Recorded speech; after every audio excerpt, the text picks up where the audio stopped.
Você nunca foi boa o bastante.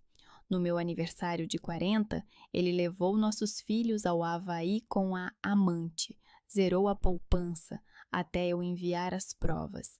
Amanhã ele cai. Aos 40 anos, não recebi um ramo de flores, nem um cartão, nem mesmo um telefonema. Recebi uma foto. O telemóvel piscou quando eu estava a tentar perceber se fazia sentido acender as velas do bolo, já que não havia ninguém para comemorar. Uma mensagem do Terry apareceu no ecrã. Abri quase mecanicamente, esperando algo como um seco "Feliz aniversário". Em vez de palavras, havia uma foto da praia. Em primeiro plano estavam os meus filhos. Noah com uns calções ridículos até aos joelhos com estampas de ananases, Ellie com um fato de banho rosa que claramente lhe compraram sem mim, porque eu considero essas coisas um desperdício de tecido. Ambos com chapéus de palha, sorrindo para a câmera tão amplamente como se o mundo finalmente tivesse ficado certo. Atrás deles, ligeiramente inclinado para as da frente, estava Terry. Bronzeado, relaxado, com uma camisa folgada e clara que ele nunca usava na nossa cidade. A mão dele estava no ombro de Belinda e a mão dela estava na cintura da minha filha. Belinda estava com um vestido branco que contrastava perfeitamente com a sua pele bronzeada e sorria com aquele sorriso confiante de uma mulher que acredita sinceramente que merece a vida de outra pessoa. No canto superior da foto estava escrito: "Mãe legal leva filhos para o paraíso".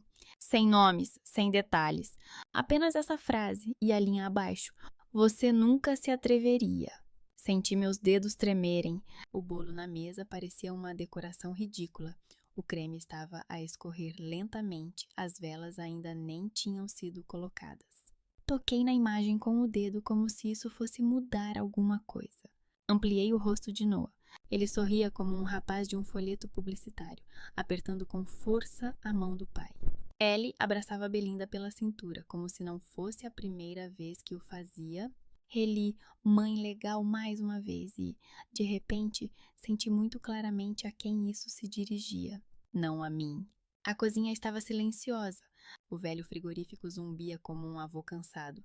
Um carro passou pela janela, deixando um rasto de luz na parede. Não havia barulho de crianças na casa, não havia tênis a correr pelo corredor. Ninguém gritava da sala: "Mãe, onde está?" Pela primeira vez em muito tempo, o silêncio não era repousante. Era uma sentença. Liguei o altifalante e marquei o número do banco. O autoatendimento cumprimentou-me gentilmente e pediu para introduzir os dados.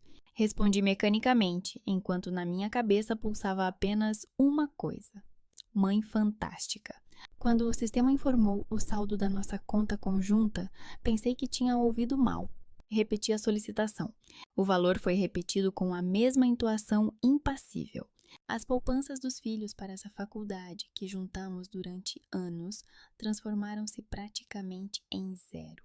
Depois de falar com a funcionária, que confirmou: sim, os fundos foram retirados pelo legítimo titular da conta, o senhor Terence Whitmore, as minhas pernas tremeram um pouco.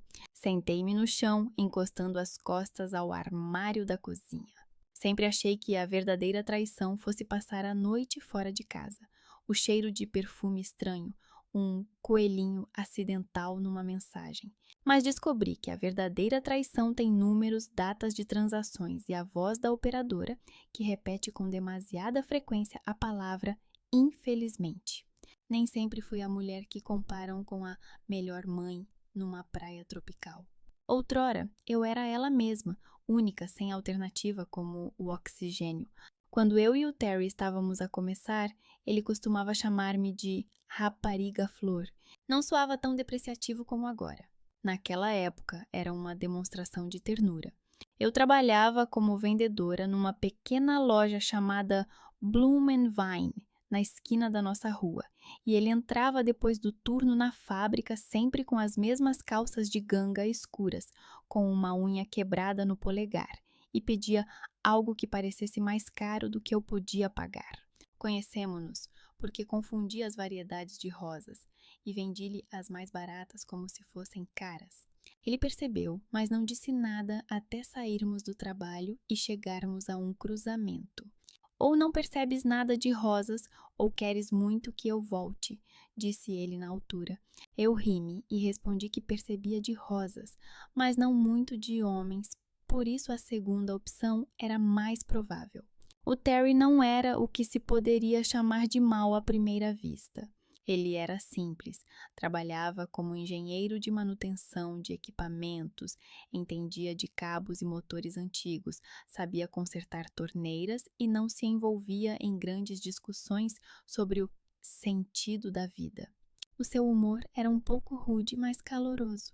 Quando eu disse que queria abrir a minha própria floricultura, ele inicialmente achou que era uma piada, mas depois ele apareceu no sábado com um balde de tinta e disse: "Se vamos à falência, que pelo menos seja com paredes limpas." Pintamos aquela pequena caixa alugada de branco, que na verdade era um pouco cinzento, porque eu comprei a tinta mais barata. Passamos a noite num colchão insuflável entre vasos vazios. Amassamos o pó com as botas e planeamos como a Cassia Blooms se tornaria o nosso negócio familiar. Ele trazia-me o almoço parado na porta coberto de tinta e sempre levava uma flor para si mesmo, para dar sorte. Naquela época, eu não tinha medo das piadas dele sobre a obsessão por flores. Parecia-me que era o nosso joguinho. Ele era o realista, eu era a romântica idiota que acreditava que havia lugar para a beleza na cidade. Os filhos não surgiram como um erro, mas como uma continuação natural desse sonho. Quando Noah nasceu, Terry passou a primeira semana andando com ele pelo apartamento, como se estivesse segurando um mecanismo complexo sem instruções, mas seus olhos brilhavam como eu nunca tinha visto antes. Com a Ellie, tudo foi mais complicado. Já não tínhamos dinheiro suficiente. Eu trabalhei quase até ao parto, porque a Cassia Blooms nos sustentava como podia. O Terry fazia turnos extras, voltava tarde, deitava-se silenciosamente para não acordar ninguém. Estávamos ambos cansados, mas ainda éramos nós. Aos poucos, o cansaço tornou-se a sua principal característica. No início, ele simplesmente ficava até mais tarde no trabalho. Depois começou a chegar mais cansado do que era fisicamente possível. Eu sentia o cheiro de outros lugares, de outras conversas, de outros horários, impregnado nas suas camisas. Quando eu perguntava, ele respondia: "Cass, você imagina o que é trabalhar por 3?" Depois vieram as piadas sobre o meu pequeno negócio. Diziam que eu vivia entre pétalas e não via o mundo real. A sua nova empresa assinou um contrato com uma grande corporação e os nossos jantares transformaram-se definitivamente num monólogo sobre projetos, orçamentos e perspectivas. Por meu lado, eu contava-lhe sobre as avós que compram uma única crisântemo e sobre a argila que fica presa nas unhas quando a minha assistente e eu plantamos novas caixas na entrada. A certa altura, ele deixou de ouvir esses detalhes. "Estás presa no teu Pine Creek", dizia ele de vez em quando. "O mundo é grande, Cass." Na altura, ainda pensava que eram apenas palavras de um homem cansado. Agora compreendo, era uma desculpa para ele próprio. Olhei para o bolo. Nas letras brancas, Felizes 40, o creme já tinha secado um pouco, formando pequenas fissuras. Não havia crianças por perto, não havia velas. Havia uma foto com a legenda "Mãe Fantástica" e uma conta, legalmente esvaziada. Para ser sincera, o que mais doía não era isso. Era o facto de o Noah e a Ellie parecerem realmente felizes naquela foto. Sem mim. Levantei-me do chão, lentamente, como se não fossem anos, mas sacos de areia que pesavam nos meus ombros. Fui para o corredor, onde ainda estavam as caixas com as coisas do Terry, que ele levaria quando tivesse tempo. Esse tempo já não chegava há vários meses. As caixas irritavam-me constantemente. Tropeçava nelas quando me apressava de manhã. As crianças puxavam as tampas periodicamente à procura de brinquedos antigos. Mas eu não podia simplesmente colocá-las para fora. Provavelmente, no fundo da minha alma, era a única coisa que ainda criava a ilusão de temporariedade de tudo o que estava a acontecer. Abri a primeira caixa Lá dentro estavam jogados de forma caótica pastas, camisetas velhas, carregadores de dispositivos desconhecidos, crachás amassados do emprego anterior. O cheiro de poeira e desodorante masculino atingiu meu nariz tão fortemente que quase espirrei. Ao afastar esse caos barulhento, procurei por algo completamente irracional, talvez uma carta casual onde ele escrevesse que havia mudado de ideia. Ou pelo menos algum sinal de que eu não era apenas uma paragem temporária entre a sua vida real e o presente no Havaí. A pasta com contratos antigos desmoronou-se nas minhas mãos, derramando folhas com cálculos, desenhos e esquemas. Apenas um monte de tralha. E então, as suas mãos encontraram algo novo. Uma pendrive de plástico preto fosco. O dia começou como de costume. O cheiro de tulipas um pouco murchas, o zumbido quente das vitrines refrigeradas, o farfalhar das notas fiscais matinais. Cassandra adorava essas horas da manhã quando a cidade ainda não tinha acordado completamente e a loja Cassia Blooms era preenchida apenas pelo ruído indistinto dos caminhões de trânsito que transportavam pão e leite para os cafés vizinhos. Ela verificava as rosas frescas, rosa claro da variedade Avalanche, e limpava o condensado dos caules, quando Lili, sua assistente, trouxe uma pilha de contas numa pasta transparente. Ah, novo mês, novo ciclo financeiro, murmurou Lili, acomodando-se atrás do caixa. Ah, a propósito, viu essas fotos nas redes sociais? Terry está com Belinda novamente, na feira perto da escola. Não vi. E não quero ver, respondeu Cassandra secamente, virando a página do caderno de pedidos. Mas as palavras ficaram presas na sua cabeça, como pequenos fragmentos de vidro. Mesmo quando ela girava as tesouras para podar galhos nas mãos, a imaginação desenhava o sorriso estranho de Belinda, muito correto, muito confiante. Terry sabia escolher o momento certo. Ele sempre aparecia em público quando lhe convinha, quando era necessária a imagem do pai exemplar. Belinda agora estava em todas essas imagens, no parque, perto da escola, no concerto infantil, sempre ao lado dele e das crianças, e sempre com aquele meio sorriso que Cassandra nunca esquecerá. Ela tentou se distrair. Ainda precisava enviar mais alguns buquês hoje para essa cafeteria na rua principal, alguns pedidos particulares, e um grande para o Parque Memorial, onde ela ainda não tinha estado. Mas não conseguiu se distrair. O telefone tocou com uma mensagem do fornecedor. As notas fiscais estavam misturadas. Teria que refazer tudo manualmente. À hora do almoço, o ar na loja estava pesado com o aroma de narcisos e jasmim. Quando a campainha tocou, Cassandra esperava ver algum dos seus clientes habituais. Mas entrou um homem que ela ainda não conhecia, alto, bem constituído, daqueles que não se descrevem com uma única palavra. O seu casaco tinha vestígios de poeira, como se tivesse acabado de trabalhar ao ar livre. Olá, aceitam encomendas para grandes arranjos? Perguntou ele com uma voz calma, mas não indiferente. Sim, claro. Para que evento? Para um parque memorial. Estamos a restaurar a área onde antes havia um antigo jardim, explicou ele. Gostaria que as composições florais tivessem um pouco de personalidade, não apenas a simetria padrão eternamente clássica. Cassandra pousou o telefone e ergueu os olhos. Ele estava parado perto do balcão, como se não tivesse pressa. Todos os homens que vieram comprar flores nos últimos meses tinham o mesmo entusiasmo: comprar, impressionar, fugir. Este não. Posso mostrar algumas opções, mas dizem que tudo depende do que você quer sentir ao olhar para essas flores, disse ela com cautela. Ele sorriu baixinho, quase imperceptivelmente. Provavelmente, tranquilidade e um pouco de verdade. Ela ergueu as sobrancelhas. Uma combinação interessante. O meu irmão mais velho trabalhava neste parque. Agora cuido do local após a sua morte. Por isso quero que as composições não lembrem a perda, mas a realidade humana. Não sei se isso faz sentido no seu trabalho. Faz, disse Cassandra, sentindo que algo nas palavras dele tocava uma nota familiar. Aquela que aparece em uma pessoa que passou por algo e não quer falar sobre isso desnecessariamente. O nome dele era Grayson.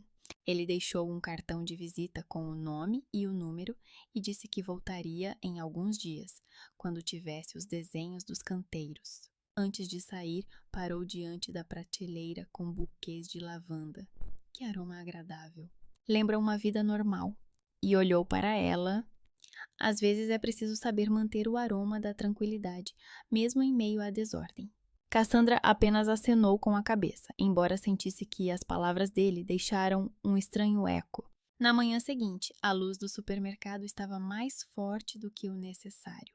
Ela veio aqui apenas para comprar alguns itens domésticos, mas o destino, como sempre, tinha seu próprio roteiro.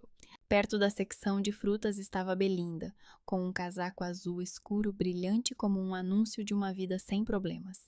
No carrinho, produtos orgânicos, sem glúten, sem lactose, sem nada.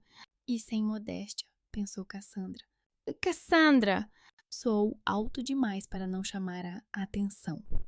Estava a pensar em ti agora mesmo. Estranho, não é? Cassandra parou, tentando não demonstrar irritação. E sobre o quê? Sobre as crianças, é claro. Elas são tão maravilhosas. Nós passeamos muito com eles.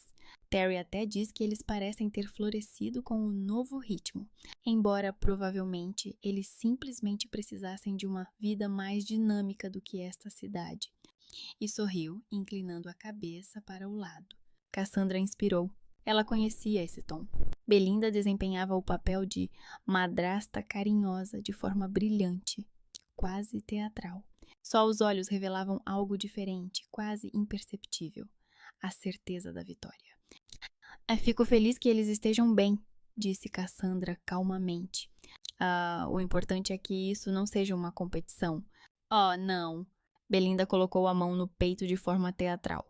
Ninguém está competindo. É que você entende que as crianças precisam de um ambiente estável. Alimentação, rotina. Terry estava preocupado que eles fossem muito independentes antes. As palavras caíram como pedras frias. Cassandra olhou para ela e sentiu algo dentro de si parar.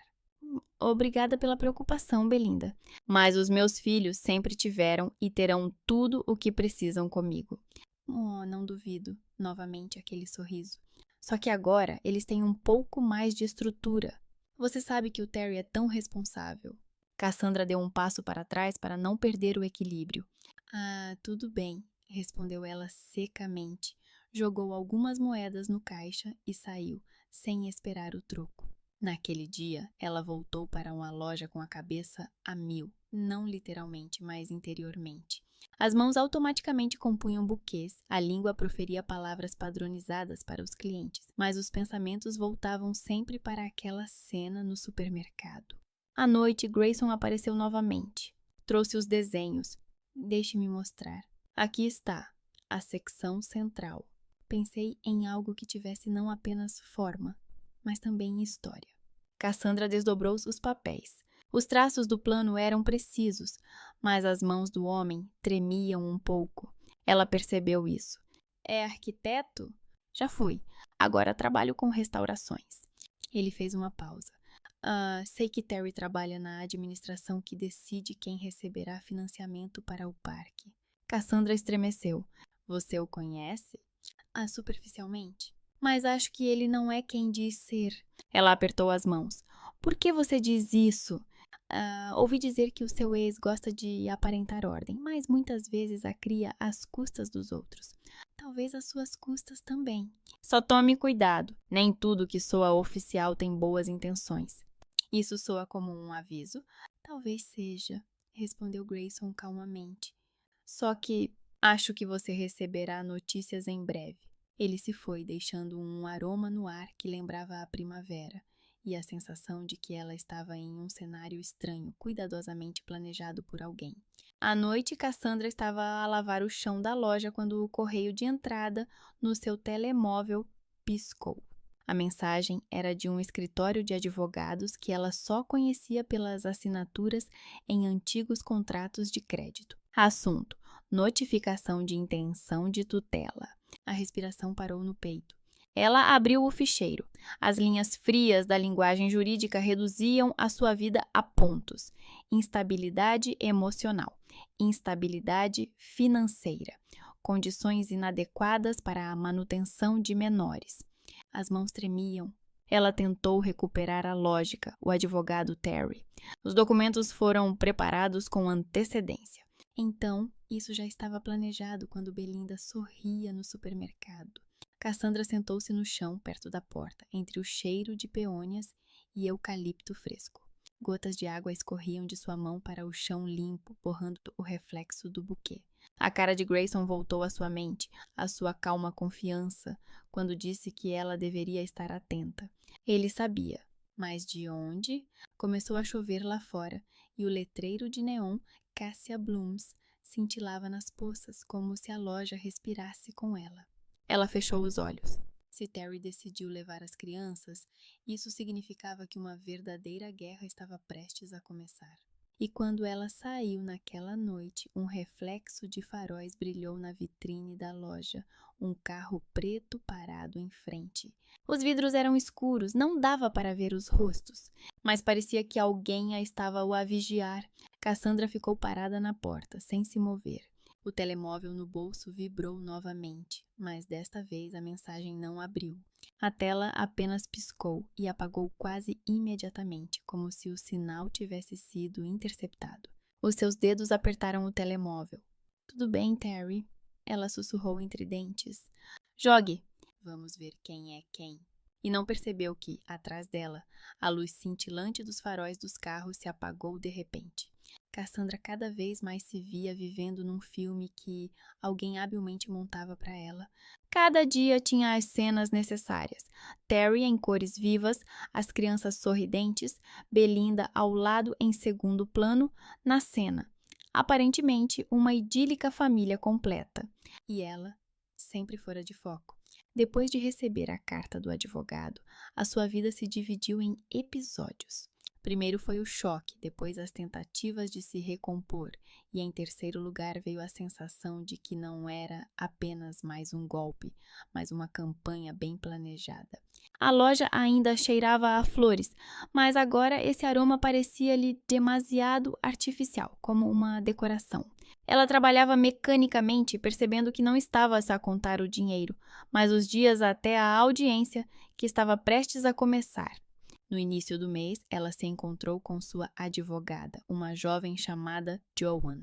A conversa delas durou mais do que o esperado. Você precisa entender, Joan enfatizou cada palavra, que a equipe dele tentará fazer você parecer emocionalmente instável. Você precisa se comportar de maneira impecável, sem discussões, sem questões éticas e, por favor, sem comentários públicos sobre Belinda. Eles já organizaram os discursos dela na escola, disse Cassandra amargamente. Mas ela diz aos pais que as crianças finalmente têm confiança e estabilidade. As pessoas olham para mim como se eu estivesse quebrada. Na imprensa, eles jogam com as emoções. Você jogue com os factos, respondeu Joan. Cassandra então se recostou bruscamente na cadeira e ficou olhando para o teto. Sim, factos, mas eles têm pesos diferentes. A sua Cassia Blooms é apenas um pequeno negócio sem lucros oficiais na casa das centenas de milhares. E ele tem contratos, conexões, reputação corporativa. Será mais conveniente para o tribunal acreditar em alguém como ele. Os dias seguintes se arrastaram em uma estranha tensão. Terry agia metodicamente, como sempre. As crianças voltavam da casa dele com novos presentes, telefones, tablets, uma bicicleta nova para Rosie.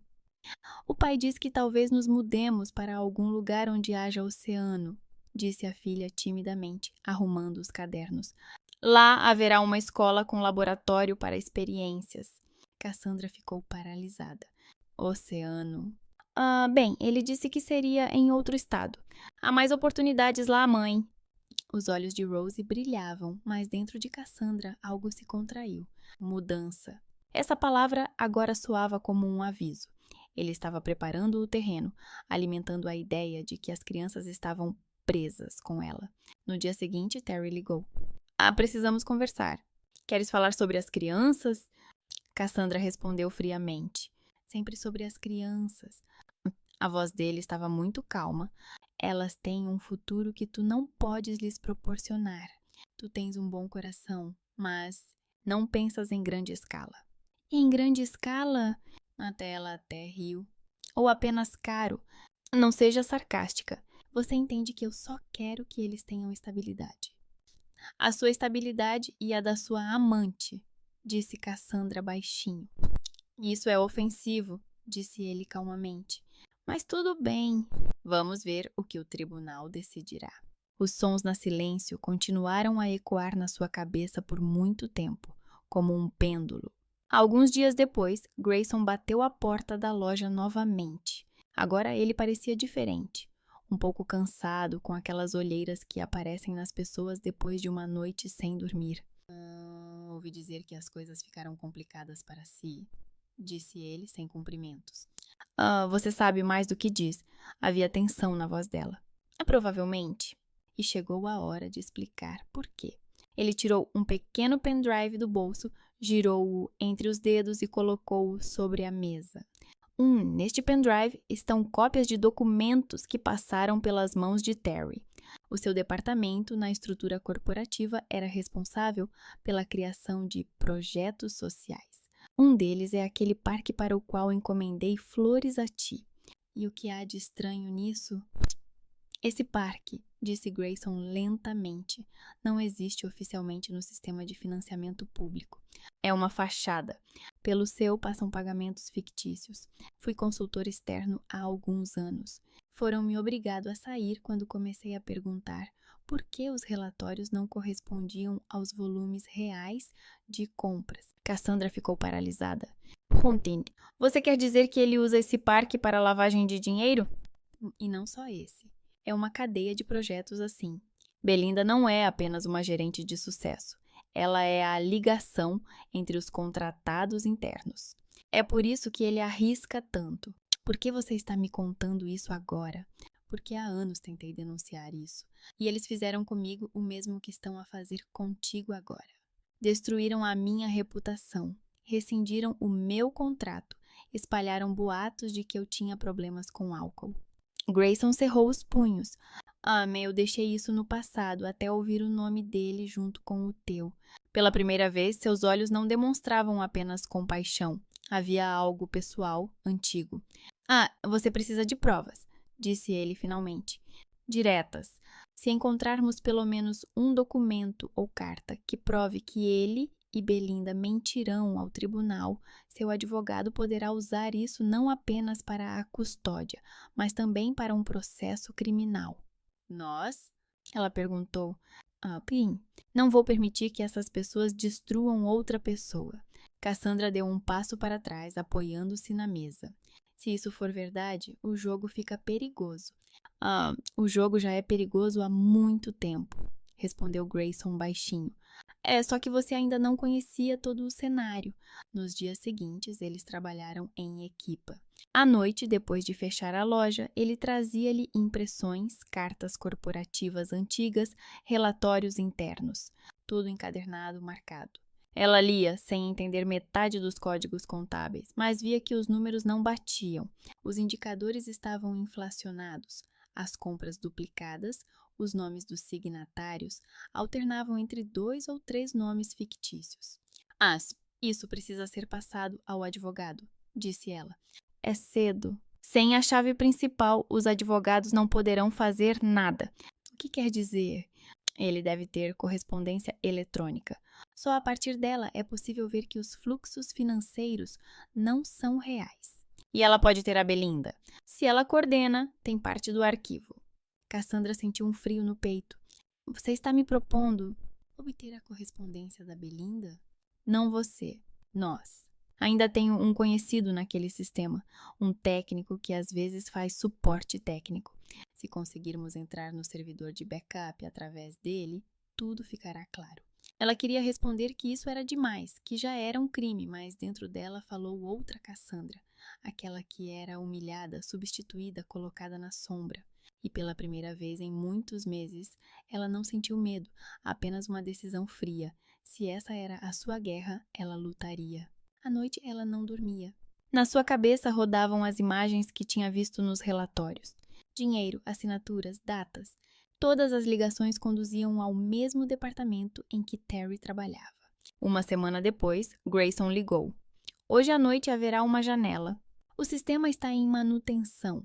O meu contacto terá acesso por 2 horas. Não ficarão cópias das cartas em nosso nome. Poderemos baixar o arquivo. Só precisamos de um lugar com internet estável e silêncio. Será na minha loja, respondeu Cassandra. Quando o relógio marcava 1 da manhã, atrás da vitrine de vidro da Cassia Blooms, brilhava a luz fraca do monitor. Grayson estava sentado em frente ao portátil, ao lado dele. Um pendrive, o indicador piscava. Cassandra estava ao lado, ouvindo cada ruído vindo de fora. Está tudo a correr bem, murmurou ele. Cartas, contas, comunicações entre ele e Belinda. Mais alguns minutos. E se nos rastrearem? Não se preocupe, estou a usar um túnel interno. Se forem apanhados, só verão o servidor antigo. Ela olhou para as costas dele, pensando como era estranho encontrar essa pessoa no meio de um dia normal, entre flores e faturas. E agora tudo dependia dela. Depois de alguns minutos, ele levantou-se e desligou o portátil. Pronto, temos um arquivo. Tens a certeza? Sim, mas agora temos de desaparecer discretamente. De manhã, eles vão perceber que alguém mexeu no sistema, embora não descubram imediatamente quem foi. Ele tirou da bolsa outro pendrive, menor, preto. Esta é uma cópia. Vou esconder o original. Fica com a cópia de segurança. Se algo acontecer comigo, entrega à advogada Joanne. O coração de Cassandra batia forte. Não digas isso. É realista. Ele encolheu os ombros. Eles não perdoam ataques ao seu dinheiro. Às 4 da manhã, ela finalmente adormeceu no sofá da despensa. Acordou com o toque do telefone. A voz de Belinda, melosa e educada. Cassandra, desculpe acordá-la tão cedo, mas você não sabe nada sobre uma violação de segurança no sistema corporativo? Terry disse que havia um sinal suspeito vindo da sua loja. O sangue bateu imediatamente nas suas têmporas. Da minha loja? Repetiu ela. Sim, Belinda suspirou. Temos tudo monitorizado. Só quero dizer que, se for uma coincidência estranha, é melhor dizer agora, antes que seja tarde demais. O Terry não gosta que o enganem. A ligação foi cortada. Cassandra ficou imóvel, com o telefone ainda a brilhar na mão. Então, olhou para na vitrine e viu um carro preto do outro lado da rua. O mesmo carro, agora mais perto, 2 vezes mais perto. Ela abriu a porta. O ar estava fresco, cheirava a asfalto molhado. O carro não se moveu, mas por um momento a janela do motorista baixou. Ela viu um breve brilho de metal nas mãos da pessoa dentro do carro. Talvez um telefone ou uma câmera.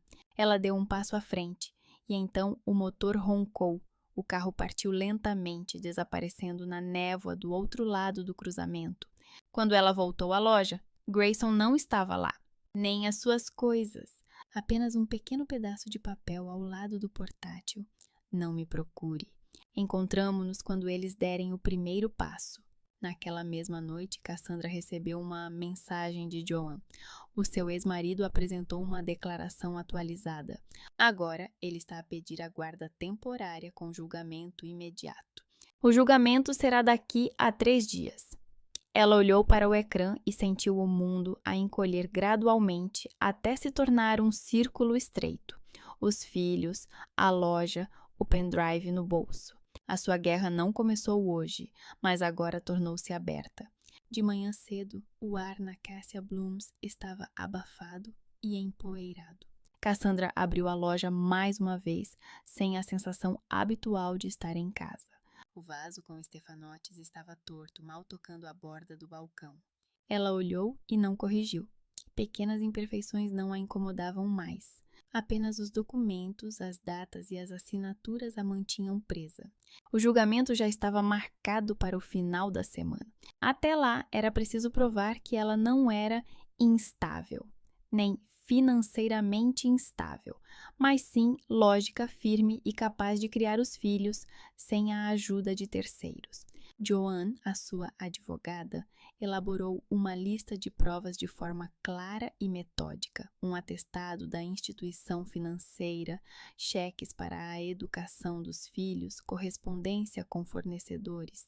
Cada ponto estava marcado com um marcador vermelho, como um plano de batalha.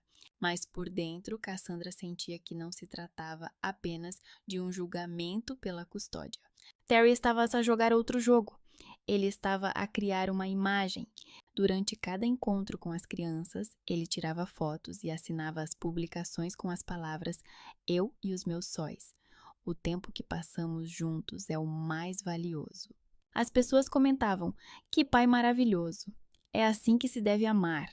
E ninguém perguntou onde estava a mãe deles. Naquele dia, ela permitiu-se fazer uma pausa pela primeira vez. Desligou o telefone, fechou a porta da loja na hora do almoço e simplesmente observou o sol refletir nas garrafas com fitas de vidro. Naquele momento tranquilo, havia uma paz que ela não sentia há muito tempo. No entanto, Cassandra lembrou-se das palavras de Lily, a assistente, que disse várias vezes: "Sabe, aquele carro está parado aqui há uma semana." A dúvida tornou-se um eco frio. E embora ela não acreditasse em perseguições, a cada dia que passava, o carro escuro realmente começava a aparecer um sinal de perigo rastejando entre as entregas de flores e os cartões com desejos gravados. Cassandra discou o número familiar do anúncio. "É o detetive particular, Glenn Merrill?"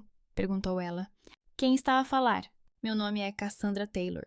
Preciso de uma consulta." A sua voz era rouca, como se estivesse ressecada pelo vento. "Onde posso encontrá-lo?" "Na loja Cassia Blooms, rua principal, 39. "Estarei aí dentro de 1 hora." O homem apareceu sem atrasos. Alto, com cabelos grisalhos nas têmporas, casaco militar, movimentos lentos, mas observadores. Ele olhou ao redor do local, parou na vitrine e depois nela. "Lugar simpático. Só tem espelhos demais", disse ele, sentando-se em uma cadeira alta perto do balcão. "A tudo se reflete, e tudo é visível do lado de fora." "Eu preciso que tudo seja visível", respondeu ela laconicamente. "Parece que já me veem assim." Cassandra falou sobre o sedã preto. "Está aqui há 2 semanas. No início pensei que fosse o carro de um cliente, mas agora ele aparece à noite também." O detetive abriu o caderno. "O número?" "Está coberto por molduras." "A marca?" "Parece um Ford Taurus. Ou talvez um Chevy. Não entendo muito disso." Merrill anotou rapidamente, sem olhar para ela. Depois ergueu os olhos. "Oh, o seu ex-marido tem recursos para contratar analistas privados. Se for vigilância, provavelmente não é oficial, mas é bem organizada." "Para que ele precisa disso? Já temos um processo judicial." Talvez ele esteja a verificar com quem você se encontra. Ou talvez alguém queira saber se você realmente tem provas." Ele ergueu os olhos. "Kid, agora você está no centro das atenções, senhora." "Taylor?" Cassandra não respondeu. Ela não gostava que a chamassem assim. Esse apelido ainda doía como uma ferida recente. O detetive levantou-se e tirou um pequeno transmissor do bolso. "Vou instalar um pequeno sensor na fachada da loja. Se o carro aparecer novamente, receberei um sinal. E posso descobrir o proprietário pelo código VIN. A questão é, tem tempo para esperar?" "Já estou à espera há 1 mês, disse ela e virou-se para as prateleiras. "Mas um dia não vai mudar nada." No dia seguinte, Marrove ligou. "Tem uma história estranha, Sr. Taylor. O carro está registrado em nome da empresa Alden Securities." "O que é isso?" "É uma divisão da sua própria corporação. Está relacionada com a segurança interna. Talvez seja uma coincidência. Mas por que razão a segurança estaria em frente à sua loja sem saber o seu horário?" Cassandra sentiu o peito apertar. "E o que isso significa?" Que você se meteu em algo sério", disse ele laconicamente. Não é um crime ainda, mas parece que alguém está interessado nas suas ações." Depois dessas palavras, Cassandra sentiu quase fisicamente o espaço ao seu redor se estreitar. No mesmo dia, Grayson apareceu. O seu casaco estava salpicado de gotas de chuva.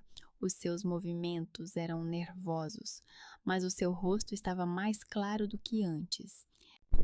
Encontrei uma coisa importante, disse ele, em vez de cumprimentar. Nossa, e preciso que seja a primeira a ver. Ele tirou um pendrive do bolso, pequeno, prateado. Desta vez, sem medo na voz, apenas concentração. Um vídeo da sala de reuniões da Terry e da Belinda. Parece que elas estão a discutir a transferência de fundos entre projetos. Como é que o conseguiu? Restos do sistema antigo. Tenho um conhecido no departamento técnico do escritório delas. Eles guardam backups remotos. Normalmente, ninguém mexe neles. Pedi para encontrar as gravações de um dia específico em que, de acordo com a agenda delas, havia uma reunião com o código Sinergia. É isso. Cassandra já aprendeu a desconfiar dos presentes do destino. Você entende no que isso pode nos envolver? Entendo. E mesmo assim, quero que você veja. No ecrã, havia uma imagem acinzentada da sala de reuniões. Parede de vidro, logótipo metálico da empresa, brilho das cadeiras de carbono. Terry estava sentado com o tablet, Belinda ao lado, a ver os documentos. A voz de Terry era calma e clara. Vamos fechar o trimestre anterior através do Fundo de Iniciativas Sociais. Os fornecedores são os mesmos, as contas foram atualizadas. Tudo bem, mas elimine as assinaturas dos atos antigos, respondeu Belinda. Já me perguntaram por que os números não batem. Não se preocupe, os auditores são nossos. O importante é que desta vez não levantem a questão do parque. Eles continuaram a conversar, calmamente, como se fosse algo cotidiano, quase sobre a vida, mas o sentido era claro. O corpo de Cassandra se contraiu quando ouviu. Não quero que essa história com a minha ex se transforme num escândalo. Se houver um julgamento, você sabe como nos apresentar como vítimas. Vamos dizer que ela é instável. Teremos o parecer do psicólogo da escola. Sim, formalmente as crianças gostam dela, mas o tribunal é outra história. Cassandra desligou o vídeo com um movimento repentino. Não me sinto bem, sussurrou. Grayson inclinou-se para mais perto. Eu entendo, mas essa é exatamente a prova que você sonhava ter. Não é prova, é veneno. O veneno pode ser remédio, se soubermos a dose certa. Ele apertou o pendrive entre os dedos e colocou-o à sua frente. A decisão é sua. Posso destruir a gravação, mas então perderemos. Ela olhou para ele por um longo tempo. Seja sincero, Grayson, você está fazendo isso para me ajudar ou para se vingar deles? Ele não respondeu imediatamente. Note, estou fazendo isso para finalmente derrotar o sistema que nos descartou. Ele fez de você uma mãe incompetente e de mim um especialista problemático. Um de nós tem que desafiar isso. E se eu fugir? Fugir também é uma escolha, disse ele calmamente. Mas lembre-se de quem você é. Você passou anos construindo esta loja do zero. As pessoas vêm aqui porque sentem que há um calor humano, não ostensivo, mas verdadeiro. Se conseguires defender-te, defenderás tudo isso. Um dia depois, Cassandra encontrou-se com Joan. Elas sentaram-se num café perto do tribunal. Joan viu o vídeo, cruzou os braços 2 vezes e disse: se isso for verdade, temos uma vantagem em várias frentes. Isso já é crime. Mas é preciso passar pela cadeia de autenticação. Assinatura digital, fonte, data da filmagem. Sem isso, o tribunal pode rejeitar a prova. E mesmo assim, vais incluí-la no caso? Sim, mas com cuidado. E ela olhou para Cassandra. Esteja preparada, pois a corporação vai interpretar isso como um ataque. Eu sei, e já decidi. Vou passar uma cópia para o serviço interno e para uma jornalista com quem estudei. Que isso não exploda apenas no tribunal. Joan acenou com a cabeça. Tudo bem, mas certifique-se de que haja várias cópias. Se um suporte desaparecer, tudo desaparecerá sem deixar vestígios. Naquela noite, ela passou o tempo com o detetive Glenn em seu pequeno escritório atrás de um posto de gasolina. As paredes estavam cobertas de jornais velhos, fotos da polícia, mapas e marcadores. Não gosto quando os clientes ficam na ignorância, disse ele, servindo café em copos de plástico. Então, ouve, o carro é mesmo nosso. Mais precisamente, pertence a uma filial que presta serviços à corporação do teu ex. Foi lá que lhe deram a autorização para estacionar na rua perto da loja.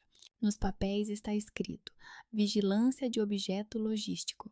Sou eu. Obviamente, sim. E se eles realmente estão a monitorizar-te, então já sabiam dos teus contactos.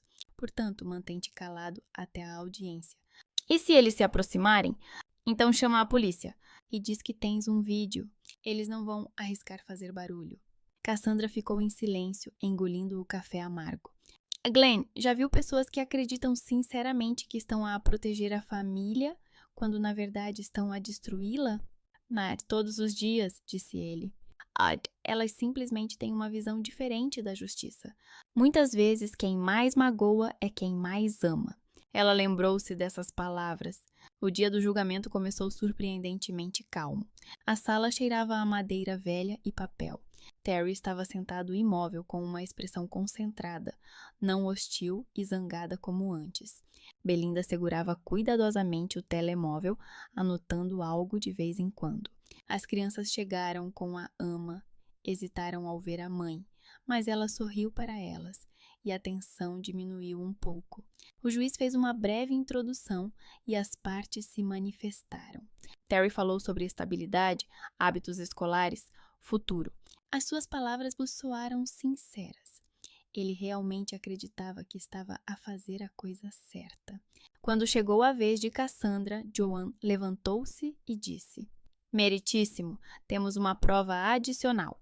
Um vídeo de negociações internas da corporação, onde o requerente e a sua atual parceira discutem manipulações financeiras e um plano para desacreditar a requerida. Alguém na sala suspirou.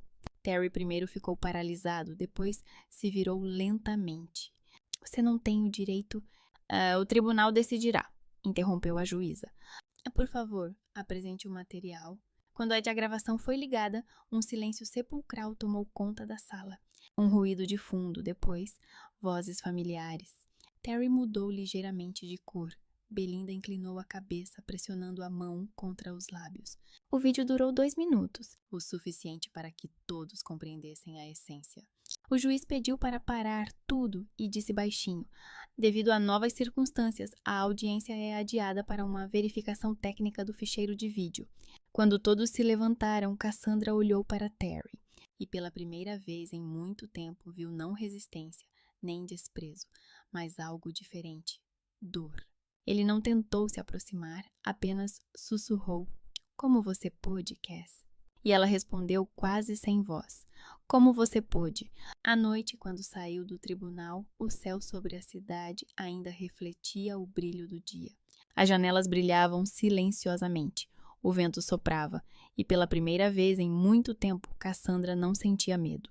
Apenas uma compreensão clara: a tempestade viria. Mas o caminho de volta estava realmente fechado. A pendrive estava no bolso do casaco. Um pequeno pedaço da verdade que mudava vidas. Ela pegou-a, olhou por um momento e sorriu brevemente, cansada. Ela vai ganhar. Quando a sessão foi retomada após uma pausa de 1 hora, a sala estava envolta num silêncio denso. Cassandra estava sentada ao lado de Joan, apertando os dedos nas palmas das mãos com tanta força que as unhas se cravaram na pele. Terry olhava fixamente para na frente sem virar a cabeça. Belinda, no banco dos observadores, segurava o telemóvel, mas o ecrã estava escuro. Ela não estava a escrever nada, apenas o apertava como se fosse um talismã. As crianças, Noah e Ellie, estavam sentadas com a babá na fila de trás. Ellie segurava a mão do irmão. Noah tentava parecer indiferente, mas Cassandra via como ele apertava os lábios de vez em quando. A juíza ergueu os olhos das pastas e disse calmamente, sem emoção: O tribunal analisou o vídeo apresentado. A perícia técnica confirmou a autenticidade da gravação. Metadados, códigos de tempo, fonte, tudo corresponde aos registros arquivados da corporação. O conteúdo da conversa é suficiente para concluir que o requerente e a sua parceira planeavam conscientemente desacreditar a requerida com o objetivo de obter a guarda total dos filhos, o que não corresponde aos interesses dos menores. Ela fez uma pausa e virou a página. que, além disso, foram encontrados indícios de possíveis irregularidades financeiras na atividade profissional do requerente, o que vai além do âmbito deste processo, mas deve ser encaminhado às autoridades competentes. Tendo isso em conta, o tribunal decide. A guarda dos menores, Noah e Ellie Terry, permanece com a mãe, Cassandra Taylor. O requerente tem direito a encontros regulares com as crianças, sob a supervisão dos serviços sociais, até a conclusão de investigações adicionais sobre a sua atividade. Cassandra não percebeu imediatamente o que tinha ouvido. As palavras da juíza pareciam passar através da água, distantes, abafadas. Então sentiu Joan apertar-lhe o ombro. "Ah, você ganhou", disse a advogada baixinho, e pela primeira vez em todo esse tempo havia algo parecido com alívio na sua voz. Mas Cassandra não sentia alegria. Ela olhou para Terry.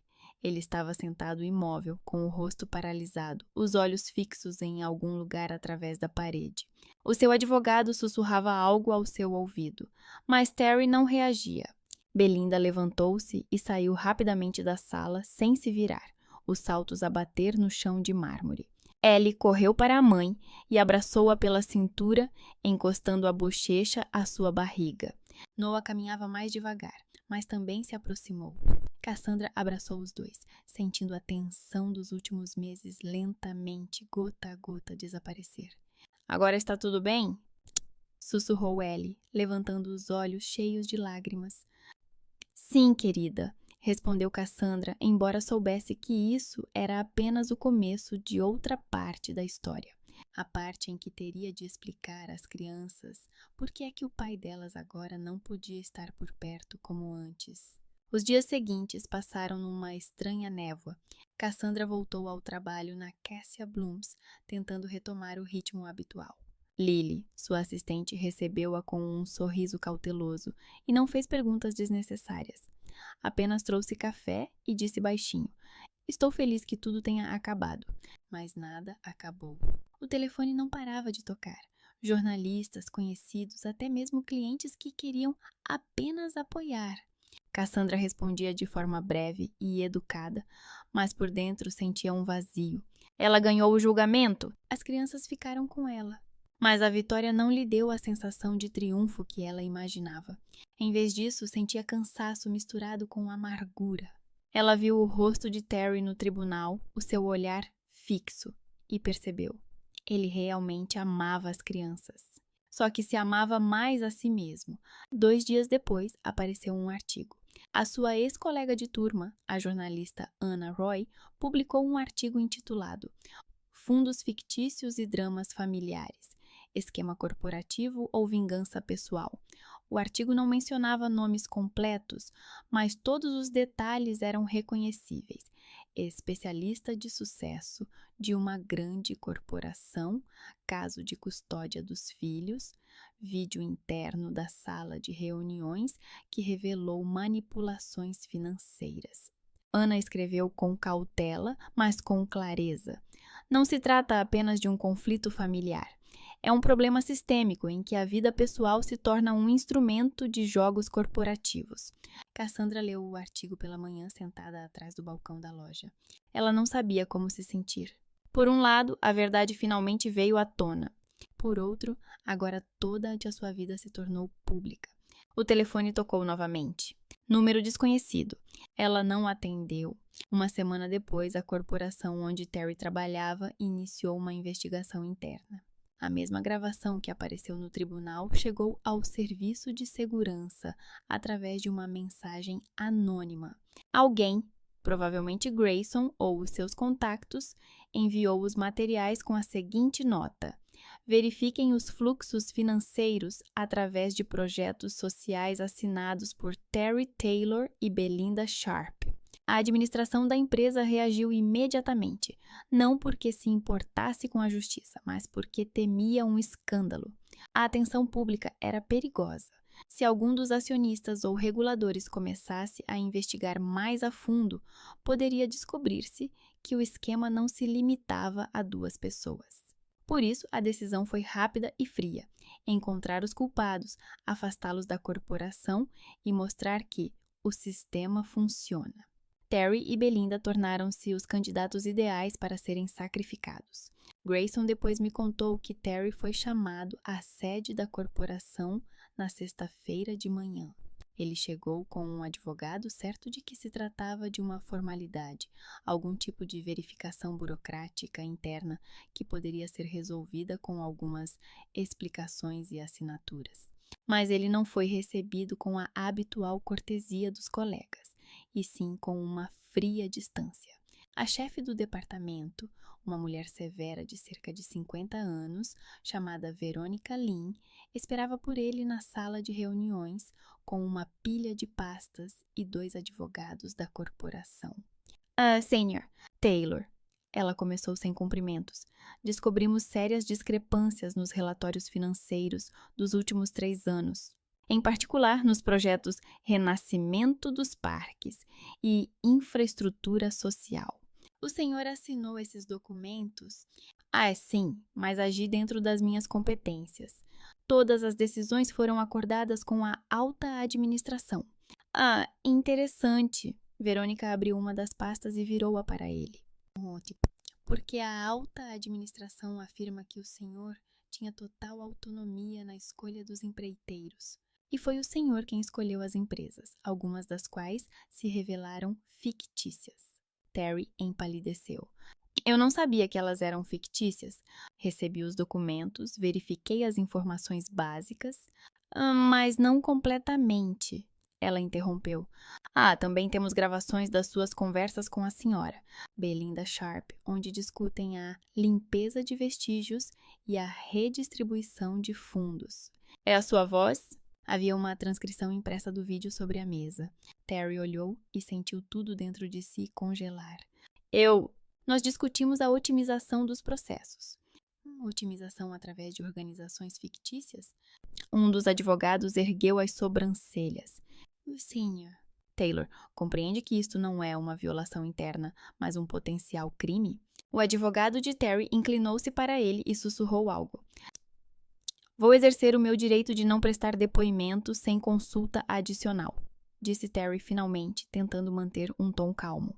Verônica acenou com a cabeça friamente. Tudo bem, mas a partir deste momento está afastado do trabalho. O seu acesso aos sistemas está bloqueado. Aguarde uma chamada das autoridades policiais. A empresa está para enviar todos os materiais para o Ministério Público. 2 semanas depois, Terry foi preso. Isso aconteceu pela manhã, quando ele saía de casa para se encontrar com o advogado. 2 detetives à paisana, fatos escuros, mandado de busca, palavras calmas, mas firmes. Terry Taylor está preso por suspeita de manipulação financeira, lavagem de dinheiro e fraude. Tem o direito de permanecer em silêncio. Tudo o que disser pode ser usado contra si em tribunal. Ele ficou imóvel enquanto lhe colocavam as algemas.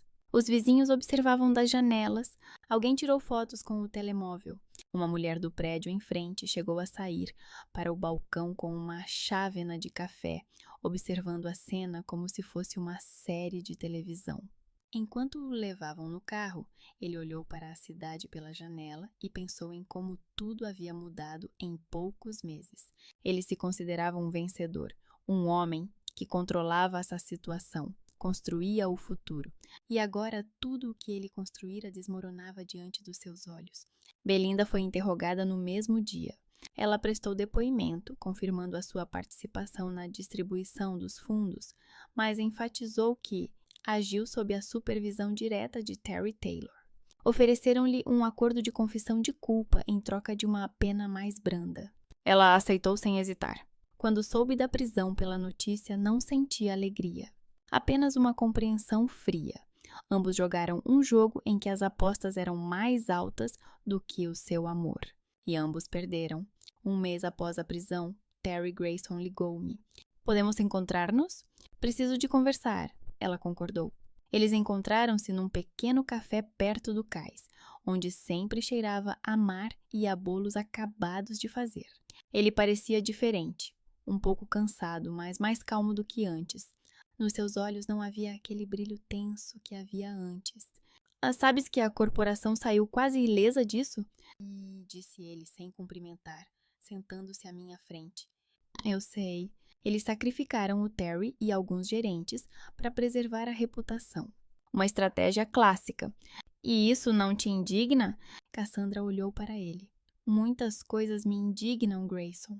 Mas não posso mudar o sistema. Só posso proteger a minha vida e a vida dos meus filhos.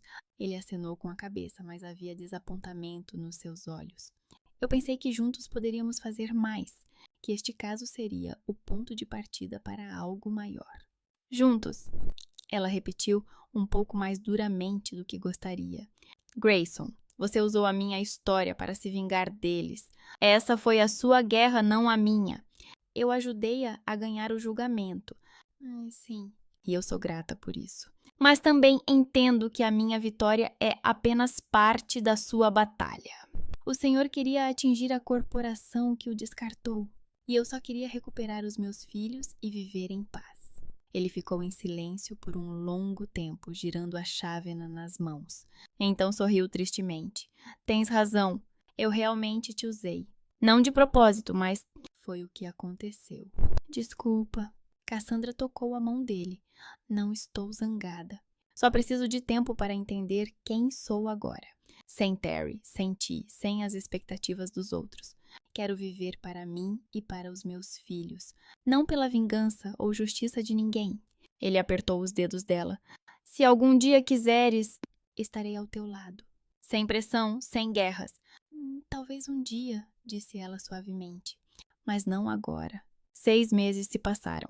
Cassandra ampliou a loja Cassia Blooms. Agora ela tinha um pequeno espaço para aulas de floricultura. As pessoas vinham não apenas para comprar flores, mas também para aprender a criar arranjos, compartilhar histórias e tomar chá de menta. Isso trazia não apenas dinheiro, mas também um sentimento de comunidade, o calor que ela procurava há tanto tempo. As crianças moravam com ela. Ellie inscreveu-se em aulas de pintura e começou a pintar incríveis naturezas mortas com flores que Cassandra pendurava nas paredes da loja. Noah começou a jogar no time de basquetebol da escola e até trazia amigos para casa, pela primeira vez em muito tempo. Eles ainda perguntavam sobre o pai e Cassandra respondia honestamente. Ele cometeu erros graves, mas isso não significa que ele não os amava. Apenas ele se perdeu. Terry foi condenado a 3 anos de prisão. Belinda desapareceu da vida deles, mudou-se para outro estado, mudou de sobrenome e começou uma nova vida. A corporação fez uma limpeza interna, demitiu vários gerentes, publicou um relatório sobre o reforço do controlo, mas permaneceu à tona, quase intocada. Grayson às vezes escrevia mensagens para ela, curtas, sem pressão. Eles se encontraram algumas vezes para tomar café. Conversaram sobre livros, sobre as crianças, sobre a vida. Havia uma distância entre eles, que Cassandra mantinha conscientemente. Ela não queria voltar a ser o pano de fundo para as batalhas de alguém. Uma noite, quando ela estava a fechar a loja, Ellie perguntou: Mãe, tu és feliz? Cassandra ficou pensativa, olhando para a filha. Depois sorriu. Não sei o que é a felicidade, querida, mas já não tenho de provar a ninguém que sou suficientemente boa. E isso já é muito. Ellie abraçou-a. És a melhor mãe do mundo. E Cassandra, pela primeira vez em muito tempo, sentiu que isso era verdade. Não porque alguém o tivesse dito, mas porque ela própria acreditava nisso. Quando ela trancou a porta da loja, começou a chover lá fora. As gotas escorriam pela vitrine de vidro, borrando a inscrição neon Cassia Blooms. Ela ficou na porta e olhou para a rua, onde antes havia um carro preto. Agora não havia ninguém lá, apenas a chuva, as luzes dos postes e a rua vazia. Ela pegou o telemóvel, uma nova mensagem de Grayson. Que tal nos encontrarmos na próxima semana? Sem pressa, só para conversar. Ela não respondeu imediatamente. Em vez disso, digitou, talvez, mas sem promessas. Ele respondeu, combinado. Cassandra sorriu, guardou o telemóvel e saiu para a chuva. A água estava fria, mas limpa. Ela caminhou lentamente para casa, sem medo de se molhar, sem medo de ser imperfeita. Pela primeira vez em muitos meses, ela sabia. A vida não se tornou perfeita, mas tornou-se sua, e isso era o suficiente.